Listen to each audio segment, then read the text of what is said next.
Pemirsa, apa saja yang bisa dilakukan untuk memoles citra kandidat? Mata Najwa mengundang Wakil Ketua Media Center Badan Koordinasi Pemenangan Pemilu Partai Golkar yang juga bertanggung jawab memoles citra Abu Rizal Bakri, Erwin Aksa. Selamat malam, Mas Erwin. Selamat malam. Terima kasih sudah hadir di Mata Najwa. Ya, terima kasih undangannya. Persisnya apa saja? Kalau kita bicara spesifik, Mas Erwin, bagaimana memoles citra? Persisnya apa saja yang dilakukan? Ya, saya kira yang pertama kan tentunya kita berusaha bagaimana ARB atau Abu Rizal Bakri ini bisa mendekati masyarakat, mendekati rakyat, dan bisa attach, ya bisa mendapatkan feelingnya.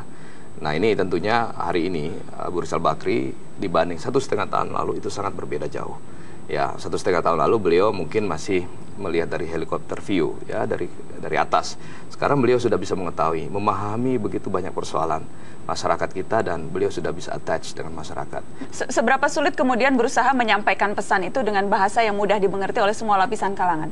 Ya, saya kira yang pertama beliau harus bisa membiasakan dengan bahasa masyarakat, ya, bahasa rakyat yang mudah dicerna, gampang dimengerti, bahasanya tidak terlalu tinggi, istilah-istilahnya juga harus yang umum, ya, jangan memberikan istilah-istilah yang sulit dimengerti oleh masyarakat kita, sehingga awal-awalnya memang sulit, ya. Apa contohnya yang Anda ingat? Ya, artinya dalam setiap ceramah beliau kan mungkin pakai istilah-istilah Inggris atau bahasa-bahasa asing, ya, yang mungkin banyak yang tidak mengerti gitu. Akhirnya kita ganti dengan bahasa-bahasa yang mungkin pakai bahasa daerah atau pakai bahasa, ya kalau sekarang roadshow kita banyak di Jawa, kita pergunakan bahasa Jawa. Jadi Pak Ical sudah bisa bahasa Jawa sekarang. Berapa sulit melatih itu, melafalkan istilah-istilah Jawa untuk menarik perhatian?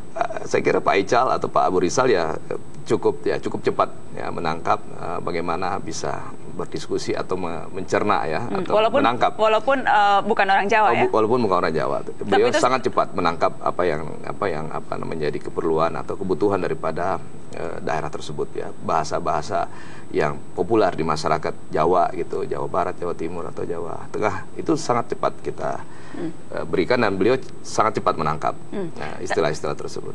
Istilah ARB, tadi Anda juga sempat sebutkan Ical, yang populer kan sebetulnya itu Ical, tetapi kemudian secara sadar tim memilih menggunakan ARB. Kenapa? Iya, memang begini, awalnya Pak Ical atau Ical itu sangat dikenal, ya, di kalangan teman-teman beliau, sahabat beliau, bahkan di Kadin atau di HIPMI yang beliau sempat lama, ya, itu sangat dikenal.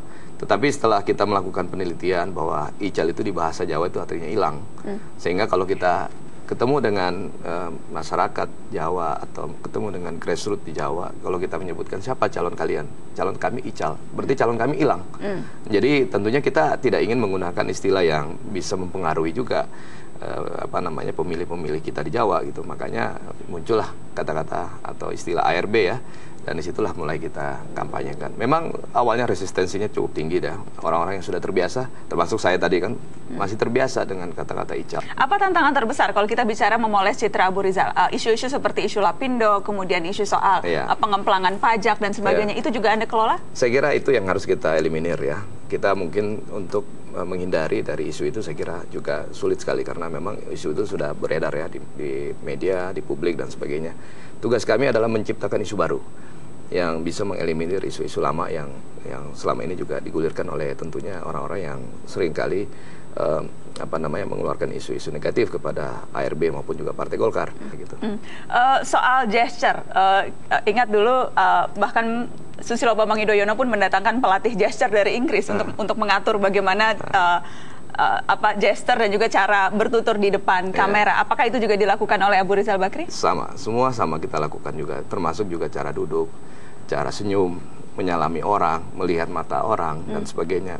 Apa misalnya cara senyum itu seperti apa? Ya, menepuk pundak orang dan sebagainya. Semua kita lakukan. Ya, mungkin 1,5 tahun yang lalu beliau kalau salaman sama orang mungkin orangnya tidak dilihat, atau mungkin orangnya tidak disenyumin, atau orangnya tidak ditepuk pundaknya dan sebagainya. Sekarang beliau sudah lebih lebih membawa diri dengan tentunya gesture-gesture yang bisa menarik simpati orang, orang bisa merasakan sincerity daripada Abu Rizal Bakri gitu. Karena cara duduk juga diatur, ya? Ya, kita cara duduknya, jadi seringkali beliau seringkali beliau kalau duduk mungkin santai, atau mungkin beliau karena ingin ingin relax, ya.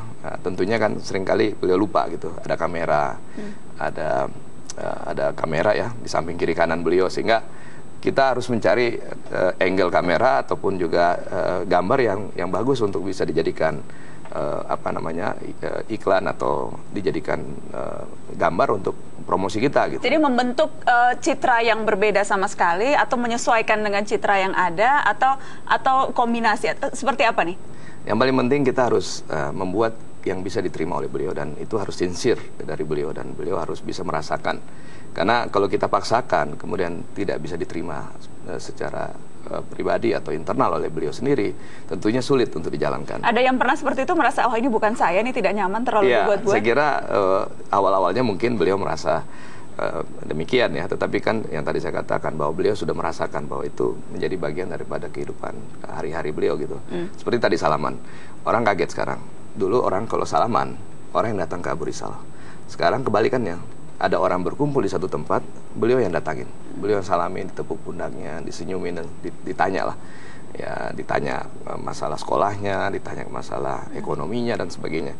Nah itu bagian daripada hal-hal yang kami juga selalu ingatkan kepada beliau, dan ini sudah menjadi kebiasaan beliau sekarang. Kekurangan yang paling sulit ditutupi kalau kita bicara memoles citra kandidat dari jagoan Anda? Ya, saya kira begini, historical daripada seorang kandidat itu juga penting ya, track recordnya juga penting, dan tentunya ya memang kita harus bagaimana memoles ya tim kita atau kandidat kita untuk bisa benar-benar menjadi sebuah figur yang tentunya diharapkan oleh masyarakat kita.